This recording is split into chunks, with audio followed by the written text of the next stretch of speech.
بلائے۔ خیر سے اب کیا مراد ہے؟ مفسرین فرماتے ہیں خیر سے مراد اسلام ہے اور خیر سے مراد قرآن ہے۔ یعنی تم میں ایک ایسی جماعت ہونی چاہیے جو لوگوں کو قرآن کی طرف بلائے کہ سب سے بڑی خیر قرآن ہے۔ تو جب سب سے بڑی خیر قرآن ہے تو سب سے بڑے دائی بھی وہی ہیں جو قرآن کی طرف بلاتے ہیں، قرآن سکھاتے ہیں، قرآن پڑھاتے ہیں۔ سب سے بڑے دائی وہ ہیں جو قرآن سکھاتے ہیں اور قرآن پڑھاتے ہیں۔ ڈاکٹر اسرار صاحب، آپ نے ایک مقام کے اوپر بڑی اچھی بات لکھی ہے۔ آپ فرماتے ہیں دنیا کے اندر تمہیں نعمتیں نظر آتی ہیں، پانی اللہ تعالیٰ کی نعمت ہے، صحت اللہ تعالیٰ کی نعمت ہے، اولاد اللہ تعالیٰ کی نعمت ہے، بیویاں اللہ تعالیٰ کی نعمت ہے، ساری اللہ تعالیٰ کی نعمتیں تمہیں نظر آتی ہیں۔ لیکن تم غور کرو تو صرف دنیا کے اندر ایک ہی نعمت ہے اور وہ نعمت ہدایت ہے۔ صرف ایک نعمت ہے، وہ نعمت ہدایت ہے جو قرآن کے صدقے سے نصیب ہوتی ہے۔ کیونکہ اگر آپ کو ہدایت نہیں ملی تو پھر دنیا کی جتنی بھی نعمتیں یہ آپ کے لیے زحمت بن جاتی ہیں۔ اگر آپ کے پاس ہدایت نہیں ہے تو صحت کس کام کی؟ صحت ان کاموں کے اندر خرچ ہوگی جو خدا کی نافرمانیوں کے اندر خرچ ہوتے ہیں۔ مال ان کاموں کے اندر خرچ ہوگا جو اللہ تعالیٰ جن راستوں سے اللہ تعالیٰ کی ذات اقدس نے منع فرمایا۔ لیکن اگر اللہ تعالیٰ کی ذات اقدس نے آپ کو ہدایت نصیب فرما دی ہے تو پھر وہی جو نعمت مال کی وہ اللہ کے راستے کے اندر خرچ ہوگی، وہی نعمت جو صحت ہے وہ اللہ تعالیٰ کے راستے کے اندر خرچ ہوگی۔ تو یاد رکھو دنیا کے اندر فقط ایک نعمت ہے، وہ نعمت ہدایت ہے، وہ نعمت قرآن ہے۔ اگر یہ اللہ تعالیٰ کی ذات اقدس آپ کو نصیب فرما دے تو دنیا کی ساری نعمتیں پھر حقیقی معنوں کے اندر نعمتیں، ورنہ وہ ساری نعمتیں زحمت بن جاتی ہیں۔ ان لوگوں کا مقام کیا ہے؟ ان بچوں کا مقام کیا ہے؟ آقا علیہ الصلوۃ والسلام کے درجن و فرامین کا خلاصہ یہ ہے۔ حضور علیہ الصلوۃ والسلام کی ذات اقدس نے ارشاد فرمایا، یہ طبرانی شریف کے اندر، سنن ابن ماجہ کے اندر، جامع ترمذی شریف کے اندر، حضور علیہ الصلوۃ والسلام نے فرمایا کہ یہ جو لوگ ہیں قرآن یاد کرتے ہیں پھر ان قرآنی احکام کے اوپر عمل کرتے ہیں، یعنی ایک ایک قرآن کو زبانی پڑھنا، قرآن کو زبانی یاد کر لینا، پھر اس کے اوپر عمل پیرا ہو جانا، اللہ کے حلال کو حلال سمجھنا، اللہ کے حرام کو حرام سمجھنا، اس کے اوپر عمل پیرا ہو جانا۔ فرمایا یہ عمل پیرا ہوں گے حافظ قرآن، فرمایا ان کا مقام کیا ہوگا؟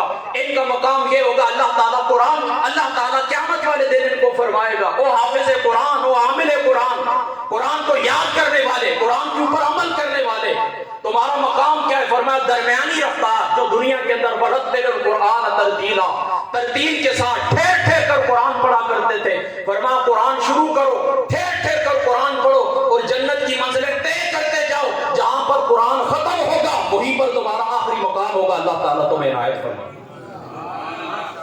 یعنی ٹھنڈے انداز کے اندر آہستہ آہستہ قرآن پڑھتے رہیں۔ فرمایا جو آخری مقام ہوگا جہاں پر قرآن تمہارا قل اعوذ برب الناس کے اوپر پہنچ کر جہاں پر تمہاری منزل ختم ہوگی وہی اللہ تعالیٰ کی ذات اقدس تمہیں مقام عطا فرمائے۔ اور دوسرے مقام کے اوپر فرمایا، دیکھیں یہ بھی ایک نسبت کی بات ہے، چونکہ وقت تھوڑا ہے میں بات ساری نہیں کر سکتا۔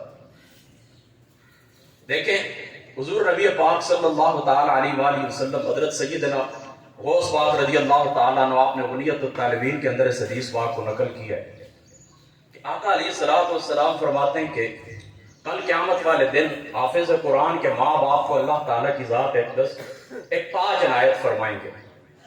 ان کے سروں کے اوپر ایک نورانی تاج ہوگا جس کی روشنی آقا علیہ الصلوۃ والسلام نے فرمایا مشرق مغرب تک پھیلی ہوگی۔ اتنا روشن تاج ہوگا، اللہ تعالیٰ حافظ قرآن کے سر کے اوپر، حافظ قرآن کے ماں باپ کے سر کے اوپر اللہ تعالیٰ رکھیں گے۔ اب دوستو سوال یہاں پر یہ پیدا ہوتا ہے کہ قرآن یاد کرنے والا کون ہے؟ اولاد ہے۔ اولاد نے قرآن یاد کیا، دن رات محنت کی، مشقت کی، تکلیفیں اٹھائیں، سحری کے وقت جا کر اللہ تعالیٰ کا قرآن یاد کیا، محنت انہوں نے کی ہے، لیکن تاج والدین کے سر کے اوپر کیوں رکھا جائے گا؟ محدثین اس کی شرح کے اندر فرماتے ہیں اس لیے رکھا جائے گا کہ یہ جو ان کے سروں کے اوپر تاج رکھا گیا یہ نسبت کی وجہ سے رکھا گیا کہ ان بچوں کو نسبت والدین سے ابوت اور بنوت کی نسبت ہے، تو یہی نسبت ہمارا عقیدہ ہے، تو یہ نسبت فائدہ دے گی قیامت والے دن۔ اس لیے آقا علیہ الصلوۃ والسلام کی ذات اقدس نے فرمایا، یہ جو حافظ قرآن سنن ابن ماجہ شریف کی روایت ہے، آقا علیہ الصلوۃ والسلام کی ذات اقدس نے فرمایا یہ جو حافظ قرآن ہے کل اپنے خاندان والے 10 افراد کی شفاعت کریں گے، ان کو جہنم بچا کر جنت کے اندر داخل فرما. 10 حافظ قرآن 10 افراد اپنی فیملی کے خاندان کے 10 افراد کی شفاعت کریں گے, اللہ تعالیٰ ان کو جنت عطا فرمائے. اور دوسری بات یہاں پر یہ بھی یاد رکھیں کہ حافظ قرآن کے ماں باپ کے سروں کے اوپر تاج رکھے جائیں گے, روشنی کا تاج, اس کی ایسا تاج ہوگا کہ جس کی روشنی مشرق سے مغرب تک پھیلے گی.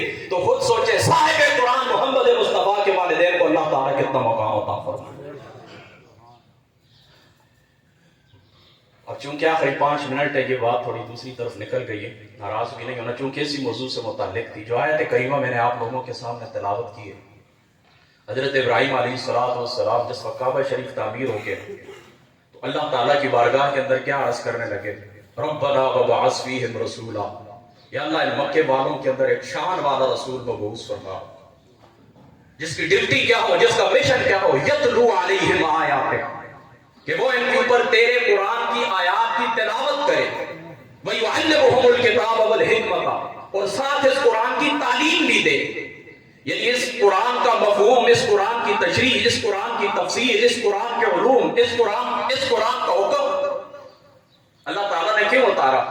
حضرت شاہ ولی اللہ صاحب محدث دہلوی رحمۃ اللہ تعالیٰ علیہ, آپ نے الفوز الکبیر کے اندر لکھا ہے, فرمایا اللہ تعالیٰ نے یہ جو قرآن نازل کیا ہے نا, اس کا مقصد کیا ہے, اس کی غرض کیا ہے, انسانی نفوس کی تہذیب, انسانی نفوس کو پاک کرنا, انسانی نفوس کو صاف ستھرا کرنا. اس لیے اللہ تعالیٰ کی ذات اقدس نے قرآن نازل فرمایا.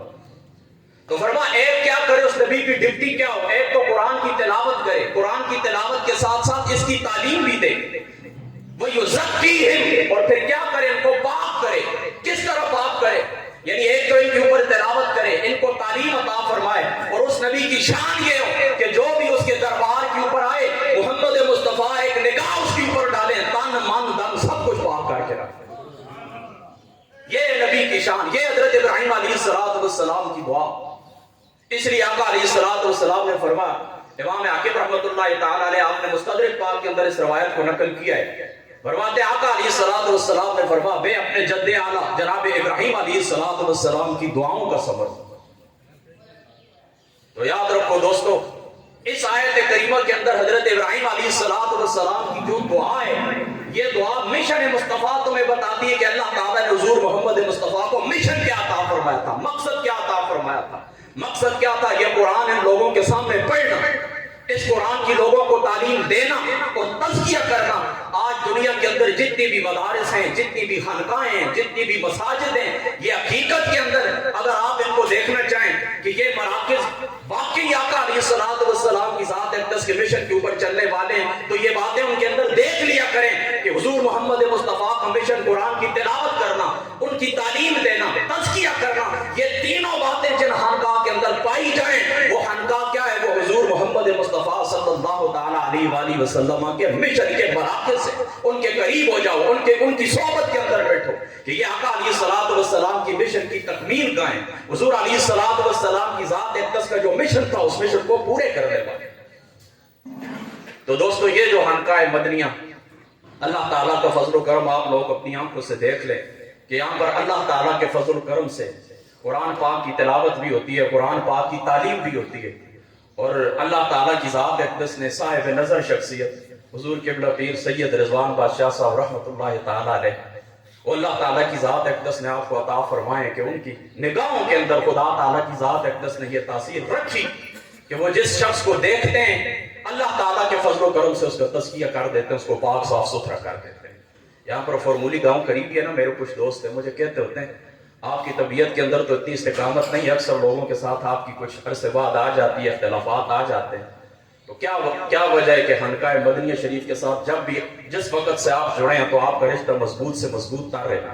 میں نے کہا یہی وجہ ہے. امام راضی صاحب رحمۃ اللہ تعالیٰ علیہ, آپ نے تفسیر کبیر کے اندر لکھا ہے, فرماتے ہیں کہ 2 ہی امور ہیں, جتنے امور آپ کو دنیا کے اندر نظر آتے ہیں, فرمایا یہ دو امور ایسے کہ سارے امور ان امور کی طرف لوٹتے ہیں. وہ امور کیا ہیں؟ فرمایا ایک ہے اللہ تعالیٰ کی اطاعت, اور دوسری ہے مخلوق خدا کے اوپر شفقت.